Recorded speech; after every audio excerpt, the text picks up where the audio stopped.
I thought those were awesome. But then it's just like all around. I'm like, where are you people getting these cannons that you just like? I was just like, what's your source? Like, I don't know. But it's impressive to see what people were launching. But I hope everyone was able to sleep, didn't have fireworks too late in your neighborhood. So, yeah, yeah. Well, uh-huh. Yeah.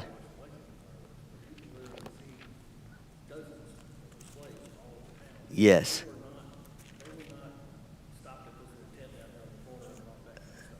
Right. Yes. Yes. Kind of cool, kind of terrifying. Yeah, definitely. Do what?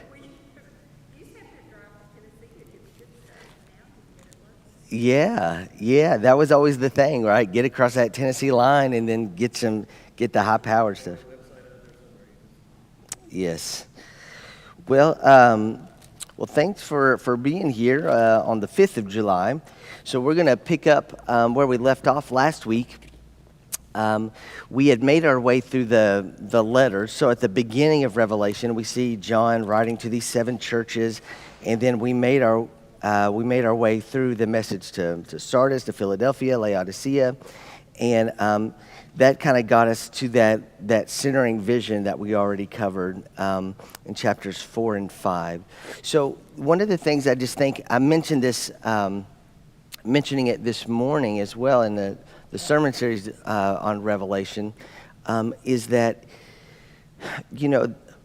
really in the last couple hundred years in the U.S.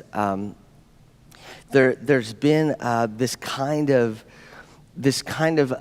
dominant framework for reading Revelation with just a view to the future, looking at the various dispensations of these different ages that God is going to bring in the future. And this whole notion that if you just kind of like read Revelation with bits and clues about how to tell the future, how to tell when Armageddon's about to happen, or how to tell if the rapture's about to happen. All this Revelation as a map to the future really ignores what's at the very beginning, in that this is a letter written to 7 churches. These are real people with a real context in a real city with real neighbors, with real issues, real stuff going on. And so, it's absurd to think that John is writing to a group of these communities in the ancient Roman world, in that the best that he can offer them for the problems in their context, and the real friction that they have with the society around them, the best he can offer is like, okay, so you're really struggling with the authorities. Okay, so you've got so someone actually died in your context because of their faith, or you've got this battle with this synagogue over here. Here's what I can do to offer you as words of encouragement and hope. 2,000 some years from now, there's going to be a grand battle.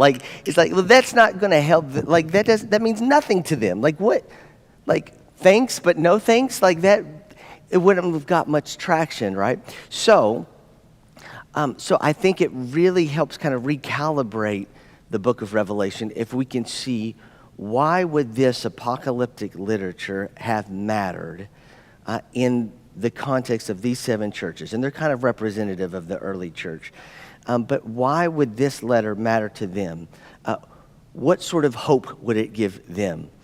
What sort of instruction for how to live as community following Christ? What kind of instruction would they have gathered from this? These are really pertinent questions. And that kind of, just like we've done all throughout our walk through the Bible, that kind of like wearing the historical hat, like, why was this written, and what was the original audience? Like, what would they have derived from this work? That historical hat really helps us put on the kind of interpreter's hat for our day and our time saying, well, if it was meant to be meaningful to those people because of that, how can that be really meaningful to us now? And that is a slower, a messier kind of work, but I think it's a more substantive engagement with the book that we have. And I think if you're willing to do the work to see just how this book is rooted in a particular context, you can see fingerprints of that context and lots of analogies with our own. So it really is meaningful, and I would say even subversive to our own context. So we saw in when he's writing those letters, so Smyrna, we've got Ephesus, Smyrna, Pergamum, Thyatira, Sardis, Philadelphia, Laodicea. He's kind of like, if you were to look at a map and look at Ephesus, he's kind of going counterclockwise around that region. Some have speculated maybe that's because John is from Ephesus. Who knows? Maybe that's the place that knew him best, but presumably all of these teachers knew who John was and saw him to be some kind of leader.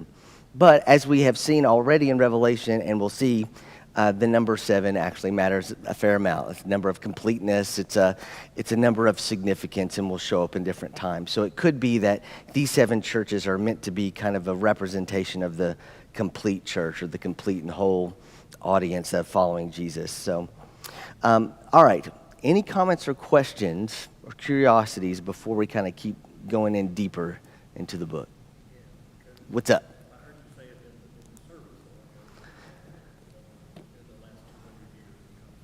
Yes.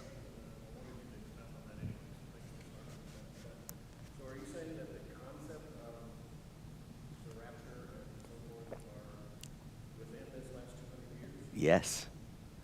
Mind-blowing, isn't it? Yeah. If you're interested in that subject, I would spend some time Googling the Scofield Bible. This is the place where you first see a mention of the rapture and kind of a footnote commentary of passages. But yeah, this concept is pretty new. If you just think back to the last 200, this idea of the rapture as like this thing where those following Jesus kind of disappear and they're caught up with Jesus in the air, and that notion is, in the long history of the church, is a very new one.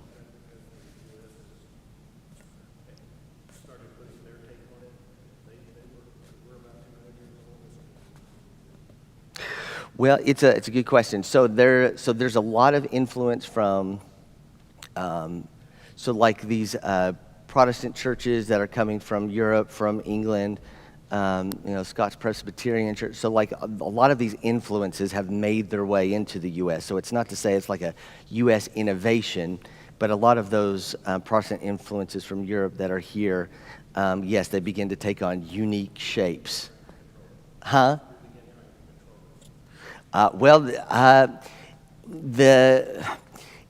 There's just some very novel ideas that come out of it. Yeah, very novel ideas, and the rapture is one of them. But yeah, if you're interested in that subject, it's the Scofield Bible is a good starting place just to start reading about, and it is kind of mind blowing to think that in some circles where the rapture is such like a pivotal tenet of the faith, in what you imagine sort of is like the hinge point of history, to think of that really nobody had much heard of that before 200 years ago. It's kind of wild to think about.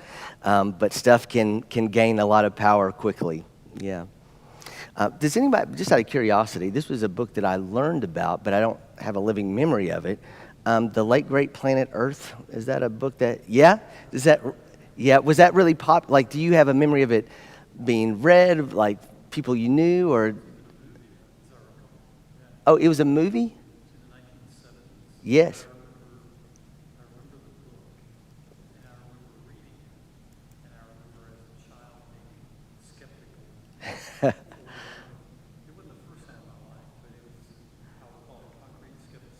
Yeah, yeah. So, Late Great Planet Earth, real predecessor to the Left Behind series. So, like, that's very much in that same vein.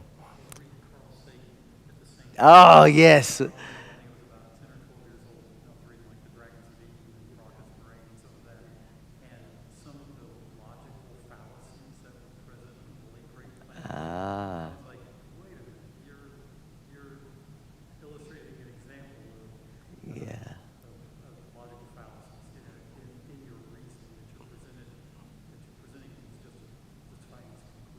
Yeah. Because it started off with, the uniqueness and the specialness of Earth and all that, and how, this must be the result of some, far more, supernatural creative, way, and your justifications here are not persuasive. Interesting. Very interesting. Yeah. Very cool. Reading Carl Sagan at 12, that's pretty cool. Yeah, that's pretty cool. Well, Kind of verse by verse through Revelation. I don't remember the name of it, but it was, I bet it many years ago. It's completely about Revelation. His interpretation of that is, I guess, keeping with some of the great.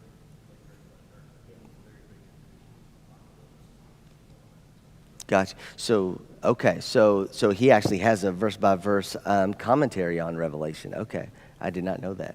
And did you say you read that? Did you really? Yeah. Yeah. Yeah. And there may have been good insights along the way, but as with anything, I think where you choose to place your emphasis matters a lot, right? And for me, placing emphasis on the future or things like the rapture, that's not where I place emphasis, right? It's more on really kind of trying to learn the context of these early churches and why what John wrote, why this apocalypse would have been read as hopeful literature, resistance literature even. And then what does that have to say to our context? That's where I put my emphasis. I think just as we get into the seven scrolls here, one of the things to just keep in mind here is that we've already covered like the centering vision of Revelation, chapters 4 and 5. This is kind of like that magic eye, analogy that we've used, like where you kind of put your nose to the picture and you kind of bring it out. If you're focusing on chapters 4 and 5, that's the key. That what is this apocalypse? What is this unveiling? Well, it's the unveiling of the exalted Christ, whose manifestation of God's power is not the lion that devours in domination, but it is the slaughtered lamb. The lamb, I want you to notice how many times Jesus is referred to as a lamb, and not just a lamb, but a slaughtered lamb, a slain lamb. That is the manifestation of power from heaven, which John, the writer here, sees as this universal reign over creation.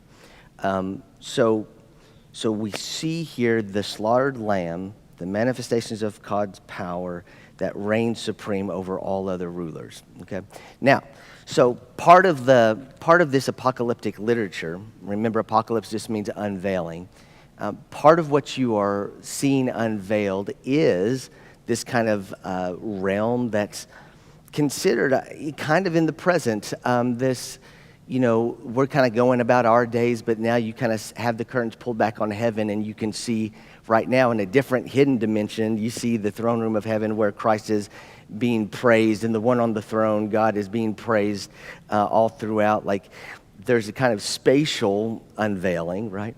And there is kind of a temporal, like a time unveiling as well. This is, in many ways, trying to pull back the curtain on, yes, God getting God's purposes for all of creation going forward. So it's not to say there is no future orientation with Revelation. There is.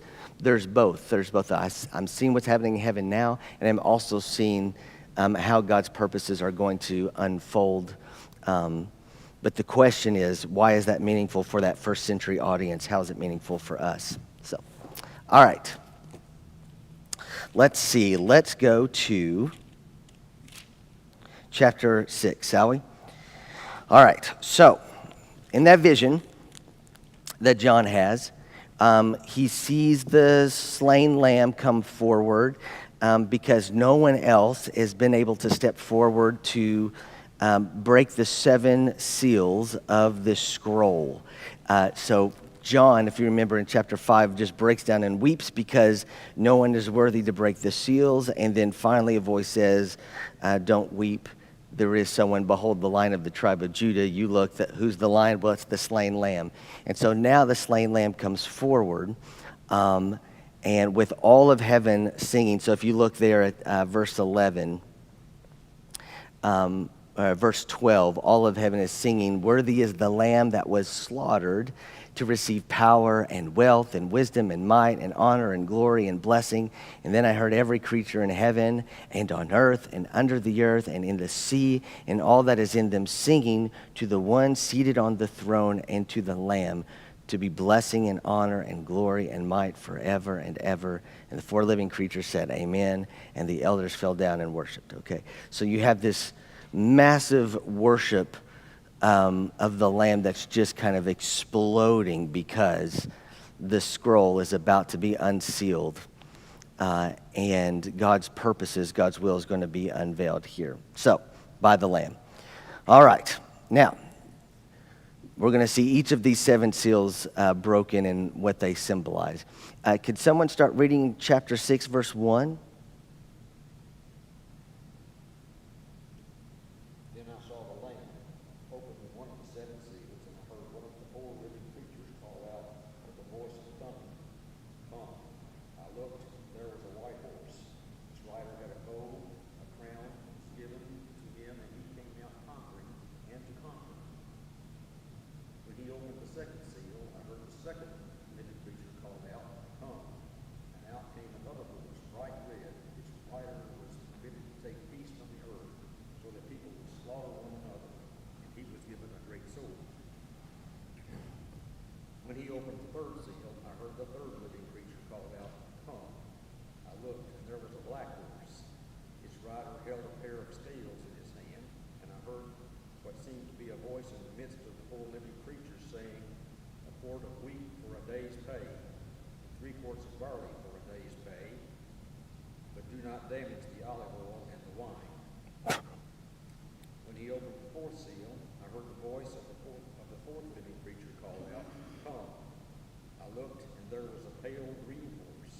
Its rider's name was Death, and Hades followed with him. They were given authority over a fourth of the earth to kill with the sword, famine, and pestilence, and by the wild animals of the earth. When he opened the fifth seal, I saw under the altar the souls of those who had been slaughtered for the word of God and for the testimony that they had given. They cried out with a loud voice, Sovereign Lord, holy and true, how long will it be before you judge and avenge your... Sorry, somebody else may have to take over. Yeah. I can take over for you. Holy and true, how long will it be before you judge and avenge our blood on the inhabitants of the earth? They were each given a white robe and told to rest a little longer until the number would be complete, both of their fellow servants and of their brothers and sisters who were soon to be killed as they themselves had been killed. When he opened the sixth seal, I looked, and there came a great earthquake. The sun became black as sackcloth, and the full moon became like blood, and the stars of the sky fell to the earth as the fig tree drops its winter fruit when shaken by a gale. The sky vanished like a scroll, rolling itself up, and every mountain and island was removed from its place. Then the kings of the earth and the magnates and the generals and the rich and the powerful and everyone, slave and free, hid in the caves and among the rocks of the mountains, calling to the mountains and rocks, Fall on us and hide us from the face of the one seated on the throne and from the wrath of the Lamb. For the great day of their wrath has come, and who is able to stand? All right, so that gets us through the first 6 seals, and we'll wait on the 7th seal. But now that you've seen the Lamb come forward and break each of the first 6 seals on that scroll, what's the initial reactions, just gut reaction after seeing those descriptions?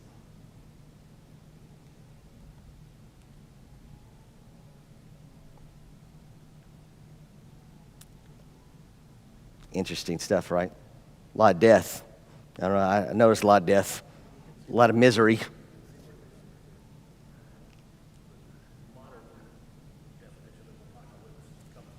Mm-hmm.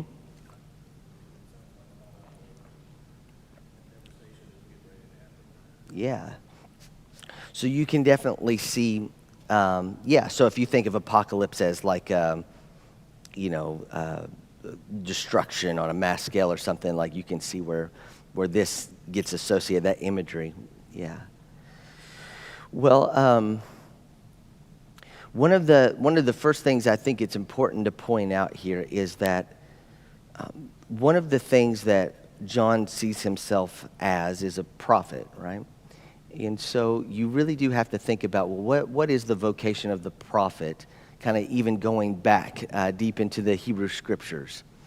There's a writer named Abraham Heschel who's has an amazing book on the prophets I highly, highly, highly recommend. But the vocation of the prophet, in many ways, is a lot of times prophet is kind of seen as like having the crystal ball, and God says, you know, look, and here's the future. But in many ways, the prophet's vocation is to be the mouthpiece of God. So whatever God wants to say to a group of people, that's kind of the vocation of the prophet. In some ways, it's even to take on a kind of the pathos of God, or like whatever God is feeling.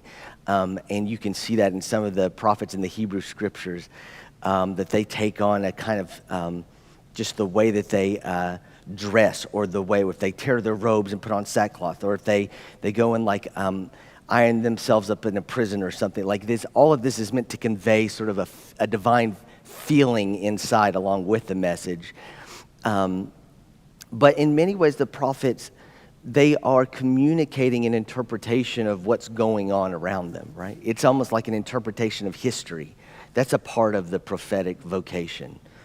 If people are looking at a lot of bloodshed around them, or they are experiencing famine, or if there is a lot of chaos, or their homeland has been destroyed, what is the role of the prophet but to step into a great deal of instability and chaos and destruction and sort of explain, thus saith the Lord, here's why this is happening, here's what you're seeing, here's what you're experiencing. If you remember one of the biggest examples that we saw in the Hebrew Scriptures, when the Babylonians destroyed Jerusalem, and the inhabitants are exiled to Babylon,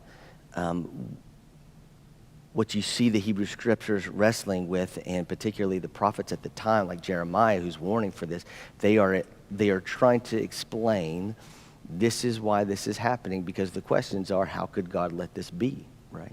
Is God too weak? Did God just get his butt whipped by the Babylonian gods? Like, did Marduk just come in and just, the God of the Exodus? Or is God still somehow exercising reign over the world? And if God is, then how could this happen? Right? Jeremiah says, well, here's why. Because the covenant that was supposed to keep you in right relationship with God, where God would do God's part, you would do yours, you didn't hold up your end of the bargain, and it's been in tatters for a long, long time. And therefore, that whatever you thought, whatever kind of special protection you thought, whatever kind of blessing you thought would preserve Jerusalem forever, that was forfeit by you. Doesn't mean that God's lost God's reign. It just means this is the ultimate conclusion of a covenant broken. Right? So that's an explanation that the prophet gives. So part of what you see, I think, John doing in the role of a prophet is John is trying to bring some kind of explanatory message of God of how and why they see forces of chaos around them. So to the extent that they see bloodshed, this is why. To the extent there is scarcity, here is part of the message. Is it that Roma is whipping Jesus' butt? Is it the fact that Jupiter is the supreme power and doesn't like this God of Israel and Jesus that is proclaimed from that same movement? Is it that God is kind of just whipping up things? Or is it the fact that the God you worship and follow is still sovereign, but yet what does all this mean? How does it fit? And so one of the things that we see in apocalyptic literature is, like you see mass, these descriptions of like just all kinds of casualties, bloodshed, famine, as a way of portraying all of the things that seem to just throw the world in turmoil, and then picturing Christ and the Lamb in Revelation, or say if you're looking at the apocalyptic literature in the second half of Daniel, the Ancient of Days there, you're trying to show that even in the chaos, the God you worship is still supreme, right? So that's part of what is being messaged here in these videos. I don't even know where that came from. In these chapters, if the world feels like it's being pulled apart, in some ways, at a basic level, it shows that there's divine consent here, right? It's not to say necessarily that God is making it happen, although maybe John would say that if you had him right here to ask him. But there seems to be consent that this is going, but it does not undercut the reality that the slain lamb is still sovereign over all. The question is, can that chaos and the forces that seem to be ripping the world apart, can it be somehow a part of God's redemptive purposes? The reason this apocalyptic literature is hopeful, meant to inspire hope to a set of specific communities, is because the answer is yes. The message from God through this prophet John, who is having this thing unveiled to him, the message is yes. All of these forces of chaos that historically have threatened to pull our world apart, that currently feel like they're pulling the world apart, and will going forward, it is all sort of pointing us to that God can inhabit even those chaotic forces and channel them towards God's purposes. So if I were to just look at the book of Revelation, I would say, well, this is really depressing. A lot of this seems awful. How could this be seen as a source of hope? Because apocalyptic literature does not try to ignore the darkest parts of the world.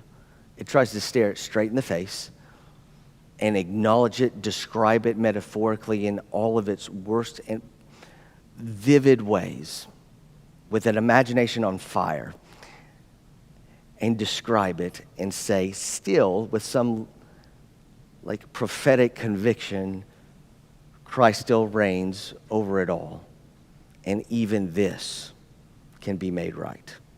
Even this can be part of God's purposes. So, if you're asking the question, well, okay, how can this be meaningful for me? If you were to try to channel some of these early Christians that John's writing to, you might think through what are the things that you've encountered, either experienced or you've seen, that just makes you question, like, how could any God let that happen, right? Like, when I was studying philosophy, this was like the question that I just kept coming up to, especially in philosophy of religion, this theodicy question. How could a good and all-powerful God let evil happen where the stakes are so high and suffering on such a scale with such intensity happens as a reality? Like, you don't have to prove it. We all know it exists, and can cite example after example in so many different varied forms throughout history and in the present. How could a good and loving God let this happen? The part of the force of revelation maybe isn't a full explanation to that theodicy question, but it is trying to inspire a kind of trust that in all of the different ways you experience or have seen the intensity of the worst forms of injustice and suffering and death, that in each concrete example, it can somehow be made right, or it can somehow find healing in the reign of the not conquering lamb, but the lamb who also has wounds to show, right? If that slain lamb is the one that reigns and is also resurrected from the very horrors of the cross, that is the same power that can also bring healing and new life to the wounds of the world and all its history.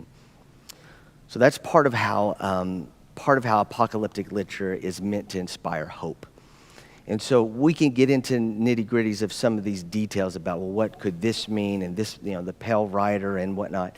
But I think big picture, that's what is intended.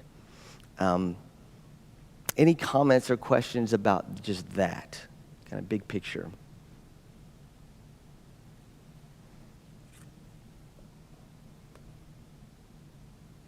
We can keep going.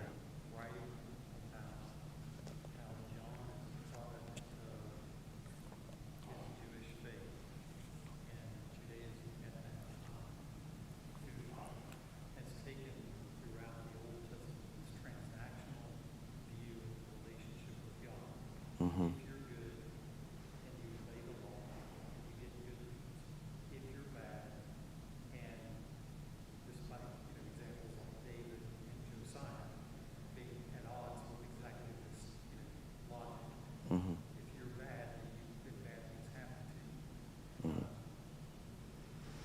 so he's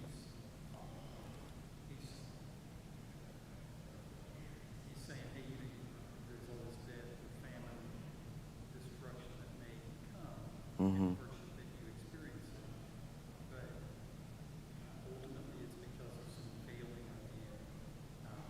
And keep doing, reorient yourself to the law and the rules. Mm-hmm. Even though we've done away with a lot of them, and a good thing will come out of it because it's all part of God's plan. Because God wouldn't let this happen if it wasn't instructive to you to get back on the right course. Yeah. So that transactional way of describing, like explaining the awful tragedies that happen, right? We attributed a lot of that transactional theology as present in what we call the Deuteronomic history, right? That kind of theology you see in Deuteronomy. If you follow these laws and you keep these words, it will go well for you and you will be blessed. If not, you'll be cursed. That you see kind of in Joshua and Judges and 2 Samuel, 1 and 2 Kings. So that is one stream of tradition, right? But we also saw these other streams in the Hebrew Scriptures that were not as transactional, that had a little bit of a different. Jeremiah had that explanatory framework, right? But you also have, remember Job, that was like the great counter to that. Go ahead. I don't, and I don't claim the authority of it, but I've read Job a few times. I know I didn't get that out of Job, but I know it seemed to me that Job is here I'm posing a question that will never be answered. I've done good things, and I'm coming up short. Right. That's the challenge to the Deuteronomic history's theology, right? That I've been righteous. Like I didn't deserve this, right? God, instead of answering, says, who are you to question me? Cor- And it says, okay, here's a new wife, here's some new kids, and, some cameras. You're back to business. And that's how it comes out. Yes, but if you remember, so all the different friends that come up to Job, right? The constant refrain is, what did you do? Repent, right? He's like, I didn't. They are citing good Deuteronomy kind of theology to him, and you must have done something like that. God doesn't bring this on people who are innocent, and Job just contends over and over. And then, then you have the big speech where sort of God enters the stage, right? And tries to humble Job with this big speech, where were you when I formed the foundations of the earth? And where were you when, and Job never lets up with the contention. Like, this is an accusation towards God, right? This is an accusation. I may not have been there, but I was just. Like, I did not deserve this. And then at the end of the book, you're right, there is sort of that blessing that comes back. But as you get to the end of the book, the friends are still rebuking Job. And then God's final act of speaking is to say to the friends that Job has spoken rightly of me. And so it's God sort of saying to the friends, you're wrong. He didn't merit this. And so that is I think it's an open question whether or not God's is supposed to come across good in the book of Job. I'm not sure God's meant to come across good, but the force of it is a challenge to maybe it doesn't always break down so neatly in righteousness equals blessing, unfaithfulness equals cursing. I think that's the main challenge.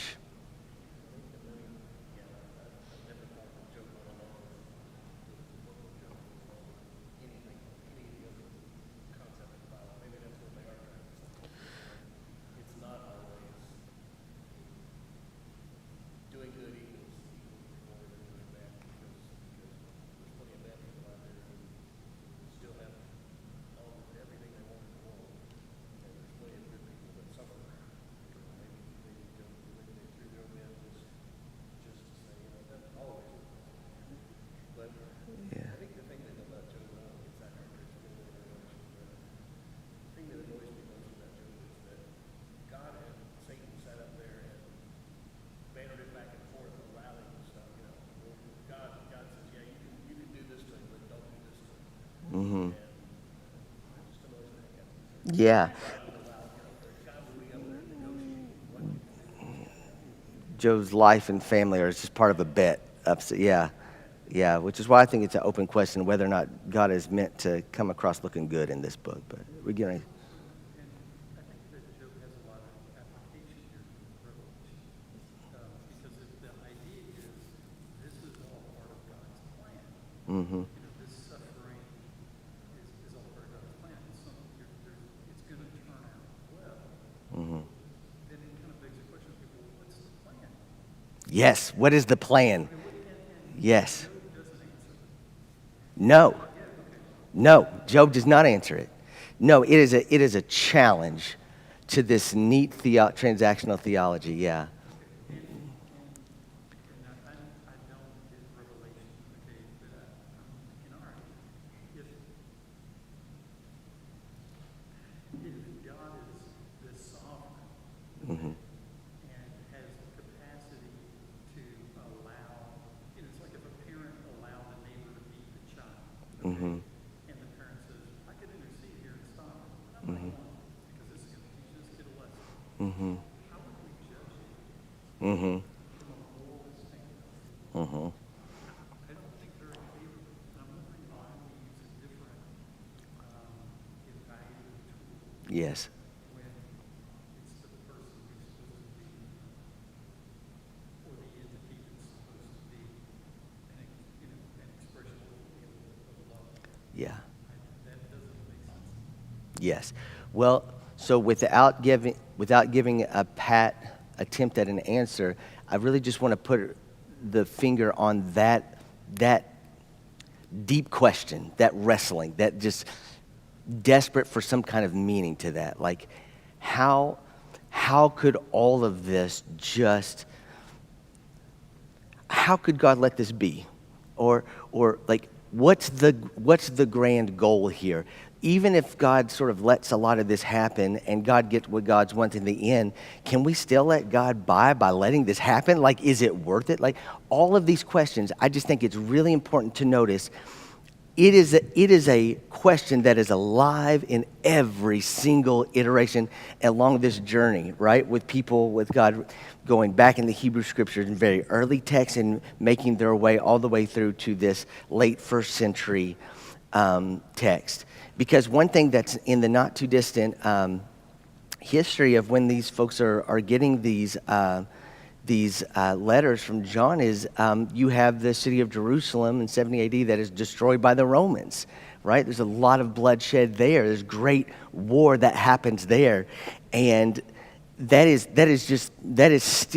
looms large, and you can't help connect the dots with the way that that same city was destroyed by a previous empire. And so how in the world is all of this happening? Or in the churches themselves, if they're trying to follow Jesus in their context, like the fact that it is such a steep uphill climb at every turn, even if it's with a synagogue down the road, or if it's with the Roman authorities and just the civil religion and the cultic practices that happen around them, and the way it is complicating just their ability to live and work in their city. Like, it's just, how does all of this fit together for God's purposes in some way? It's just wrestling with that. Apocalyptic literature, like Revelation, is really trying to get at that question. And we may not find it quite as compelling as maybe those early audiences did, but it is at least you can identify just the hot boiling intensity of questioning, like what they're questioning as to what this literature is meant to get at. It really is meant to get at exactly that. And I don't know the intensity of those questions have ever really lessened. Especially if you're on the end of global powers, where the force of the rulers of the world you're a victim of oppression or of war. Like, if you're not on kind of the side of the superpowers of the world, for instance, like if you feel like a pawn with not a lot of power on the chessboard here, then the intensity of those questions are just through the roof, right? And apocalyptic literature very much is a literature that arises out of the powerless, out of an oppressed kind of place, to try to bring meaning and hope to a place of, like, it feels like we've got no life raft here. And you're telling me the God we worship, that everything's on the line for, somehow reigns supreme over it all. Can you tell me how? Can you give me a sense of hope? Can you give me something solid to hold on to? And that's when John steps in and says, all right, this was unveiled to me, and here's what I see, all right? God's not oblivious or asleep at the wheel with all of these things happening, but that God can somehow, through the reign of the Lamb who was slaughtered and exalted, that same kind of trajectory can be the experience of God's whole creation. It can be subjected to death and suffering, and yet somehow there can be new life, because the reign of the slaughtered lamb is what will win the day. So that is the big picture argument here. And then there's very practical consequences, which we'll talk about in the service this morning. But what does that mean for, if you're a person that's hearing this, well, what does that mean for how I go about living my life, right?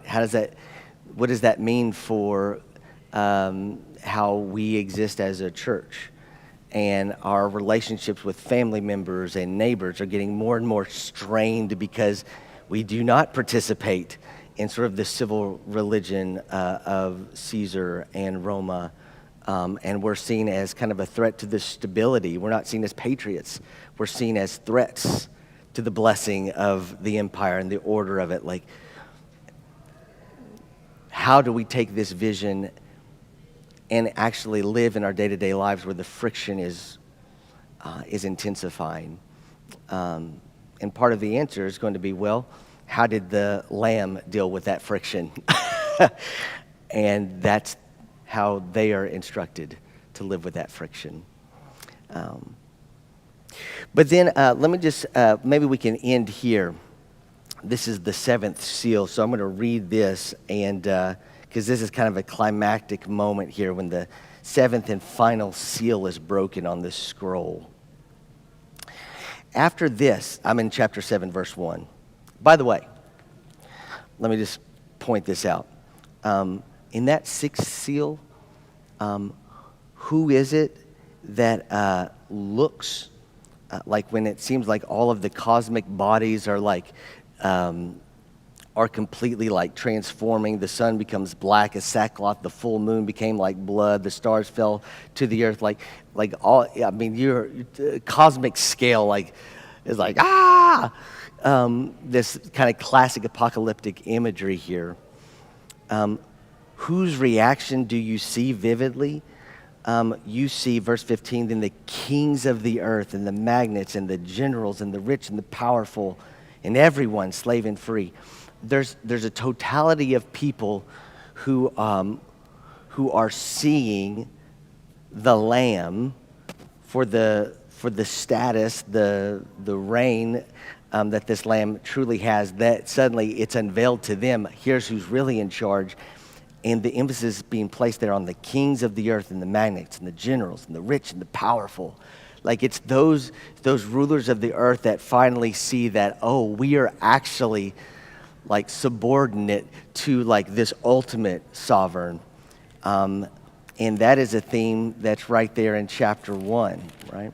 In that vision of Christ, you see as one who is ruler over all the kings. There's something being said here. There are shots being fired at the civil religion of the Roman Empire here. Not just them, but all earthly authorities and rulers. So, okay. Now chapter 7, the seventh and final seal. Chapter 7, verse 1. And after this I saw 4 angels standing at the 4 corners of the earth, holding back the 4 winds of the earth, so that no wind could blow on earth or sea or against any tree. I saw another angel ascending from the rising of the sun, having the seal of the living God, and he called with a loud voice to the 4 angels who had been given power to damage earth and sea, saying, do not damage the earth or the sea or the trees until we have marked the servants of our God with a seal on their foreheads. And I heard the number of those who were sealed, 144,000 sealed out of every tribe of the people of Israel. From the tribe of Judah, 12,000 sealed. From the tribe of Reuben, 12,000 sealed. From the tribe of Gad. So the 12 tribes of Israel, you see 12,000 being named here that are sealed. All right, verse 9. After this I looked, and there was a great multitude that no one could count, from every nation, from all tribes and peoples and languages, standing before the throne and before the Lamb, robed in white and with palm branches in their hands. They cried out in a loud voice, saying, salvation belongs to our God, who is seated on the throne, and to the Lamb. And all the angels stood around the throne and around the elders and the 4 living creatures, and they fell on their faces before the throne and worshiped God, singing, amen, blessing and glory and wisdom and thanksgiving and honor and power and might be to our God forever and ever. Amen. Then one of the elders addressed me, saying, who are these robed in white, and where have they come from? I like this, that the person asked John, like, who are these people? And John's just like, I don't know. This is all new to me. You tell me. Verse 14, I said to him, sir, you are the one that knows. Then he said to me, these are they who have come out of the great ordeal. They have washed their robes and made them white in the blood of the Lamb. For this reason they are before the throne of God and worship him day and night within his temple. And the one who is seated on the throne will shelter them. They will hunger no more and thirst no more. The sun will not strike them, nor any scorching heat. For the Lamb at the center of the throne will be their shepherd, and he will guide them to springs of water of life. And God will wipe away every tear from their eyes. It's chapter 8. When the Lamb opened the 7th seal, there was silence in heaven for about half an hour.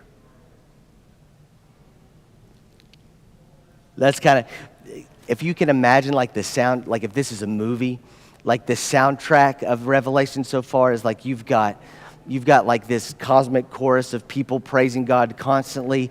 It is full of sounds, right? And you can even hear like clanks of like battles, and you can hear wails that are constantly mentioned, right?